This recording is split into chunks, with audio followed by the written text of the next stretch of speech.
One domino has already tipped. You can't hear it yet. You can't see it yet. But the chain reaction, it's begun. Most people keep walking the aisles like nothing is happening. They assume the shelves will stay full, the lights will stay on, and the floor will stay steady. But frankly, once a domino chain starts, it doesn't stop.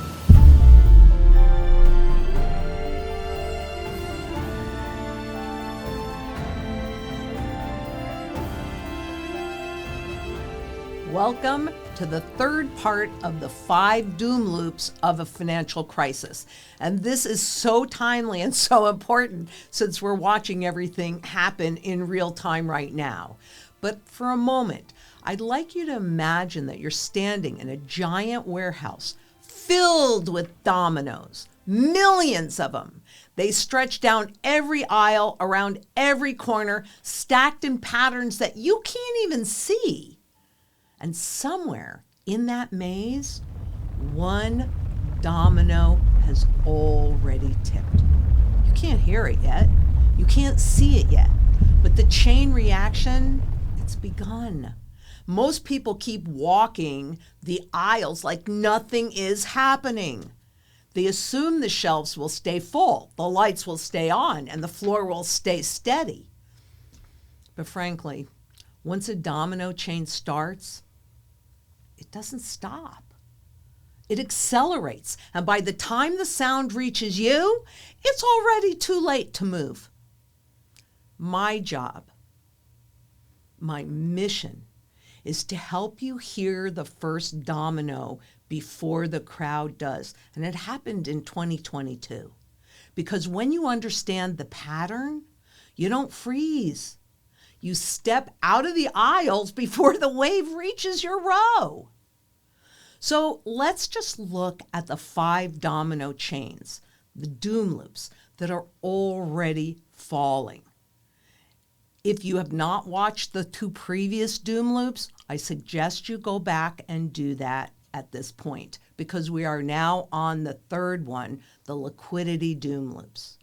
This is a major financial crisis. These are the things that happen every single time, and they feed each other. They speed each other up. And once they start, they're almost impossible to stop, except, of course, with lots of money printing. But every time they do that, it has less and less impact. So today, we're going to focus on the one that matters most right now, the liquidity doom loop. Because when liquidity flips, everything else follows. The liquidity doom loop begins when people stop trusting financial assets and start running toward real assets, toward physical assets. And when that happens, that synthetic liquidity, the kind that Wall Street creates, well, it just evaporates almost instantly. We can see that. Funding markets freeze, credit dries up, and capital runs toward gold, silver, commodities, well, and cash equivalents, like big deal on that one, but that's what happens. This is the moment when the system goes from everything is fine to nothing is fine. So to understand why this flip is so dangerous, we need to look at the structure of the system itself. This is the global liquidity pyramid. And at the top, look at that, the biggest, most fragile layer, derivatives. And I recently did a piece on that. If you haven't seen it, go back and watch it. Below that is private businesses, real estate, commodities, and digital assets. Then stocks, then government bonds, then physical currency. And guess what is at the very, very bottom? The foundation. Well, my friends, it's simple. It's gold and it's silver. It's sound money, the only money that governments have never created. But the entire system rests on this tiny base of real money, real assets. And the imbalance, well, that keeps getting even more extreme when you compare that synthetic claim to the real anchors. Synthetic liquidity versus the monetary anchor. You've got to take a look at this. On the left, 6.16 quadrillion in synthetic liquidity. Those layers of claims stacked on top of each other. Derivatives, rehypothecation, shadow banking, repos, ETFs, stablecoins. Many claims on absolutely nothing. But on the right, the real money anchor, 190,000 tons of gold. That is one claim on something. This mismatch is what breaks the system. And the numbers get even more shocking when you look at the growth of these synthetic liabilities. This chart shows the explosion of synthetic liabilities. This is a debt chart. And where is it? It goes straight up. And it only works as long as confidence holds. That's why you see them registering and looking at consumer confidence, business confidence, etc. Because it's a con game. It requires confidence. But the moment that confidence cracks, liquidity disappears. And this is why the liquidity doom loop is the most dangerous of the 5. Now, some people think that Bitcoin is the escape. Well, so let's take a look at that. This research piece asked the right question.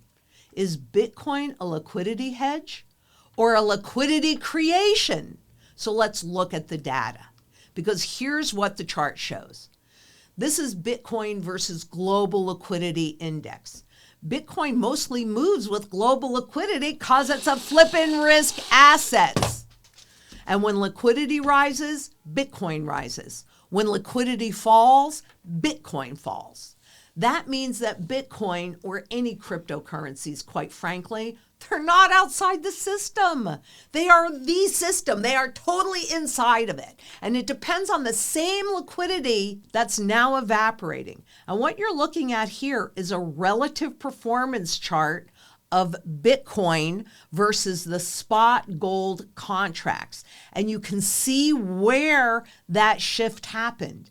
And the fact that spot gold contract, which is still a derivative, mind you, it's not this real physical thing that I hold in my hand, but you can see the move toward hard, sound money.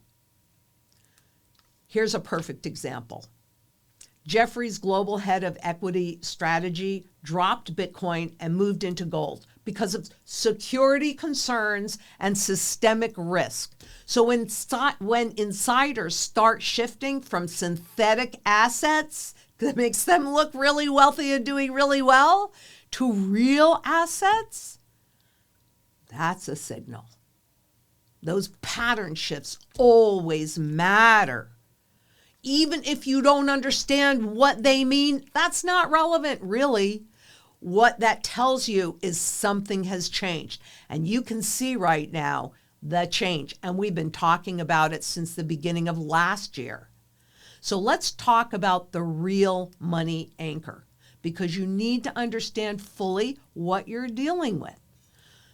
This cube represents all the gold ever mined in human history.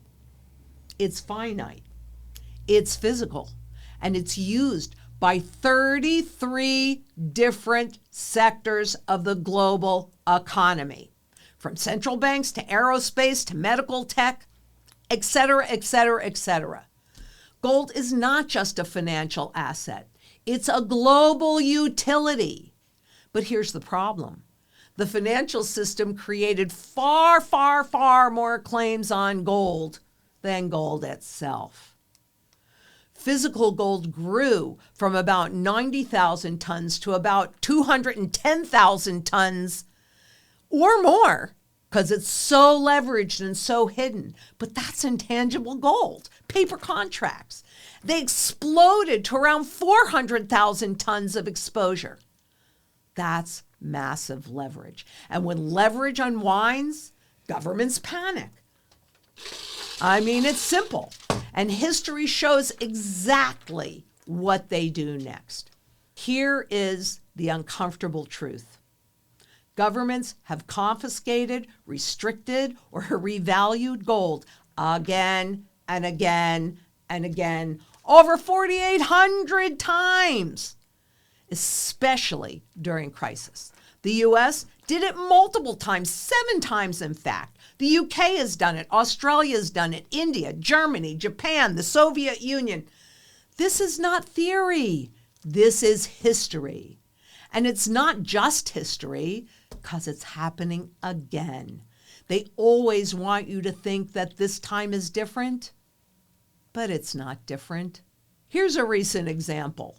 Italy publicly announced that it wants ownership of the nation's gold, and that move could easily destabilize the euro. And of course, no peg currency ever lasts. That's another story for another day. But frankly, we know this. When governments get desperate, they reach for the anchor. They reach for gold. And that brings us to the 4 lessons that we must learn from every single gold ban. Number 1, governments typically act after the crisis begins. Number 2, they can and do restrict gold. 3, that revaluation always follows restrictions. So not before. The revaluation happens when you don't have the gold in your hands anymore. And number 4, collectible pre-1933 coins have unique legal protections. And this is the key, because not all gold is treated the same. So let's talk about the one category that has always stood outside the system by design. Just like inflation is baked into the cake by design, well, there is an escape clause also by design. So let's take a look at that. Here are the historic protections that have been in place to protect the collectible coins. Number 1, they have historically been exempt from confiscation. They are not reportable in many jurisdictions. They are not part of the bullion banking system because they're in a different classification. They're not rehypothecated. Now, they may be trying to move it toward tokens so that they can, but at this moment, they are not rehypothecated, not pooled, not digitized, not easily seized, and not easily tracked. They sit outside the system, and that's the point. And the performance, it speaks for itself. This is a question that I get all the time, so let's take a look at that, because we're going to be looking at the performance chart, and it tells the whole story right there. What you're looking at here is the performance of spot versus just a common date coin. And it looks like those 2 lines are on top of each other. That's because you will find with things like this is why this is my savings account, right? It's just a raw piece of gold, even though it is pre-1933. So it has that special value to collectors, but it will run with the spot market at this moment in time. This is all shifting, but at this moment in time, if spot goes up, so will this. If spot goes down, so will that. Now, common date coins, well, they rise more.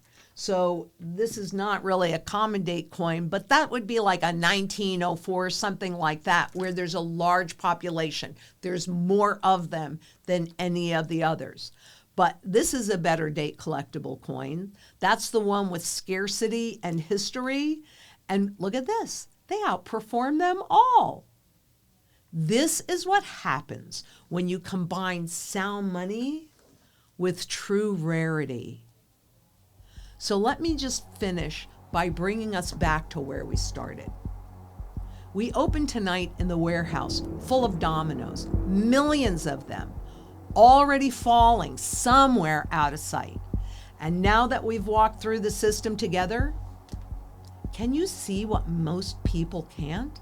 That the dominoes aren't falling randomly.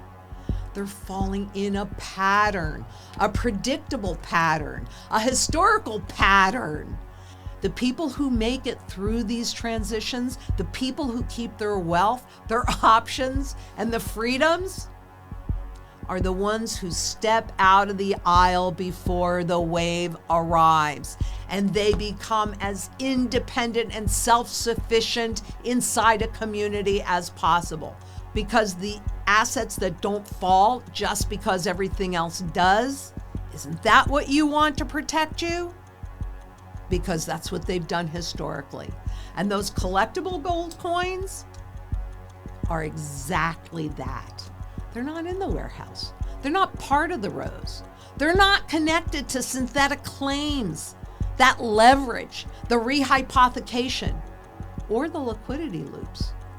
They sit outside the pattern, and that's why they survive the pattern. Get prepared now and move into the assets that will stand alone, that are outside of that chain reaction where history shows safety has always lived. Let's take our power back. One person can't do it alone, but together, we can make anything happen. So until next we meet, please be safe out there. Bye-bye.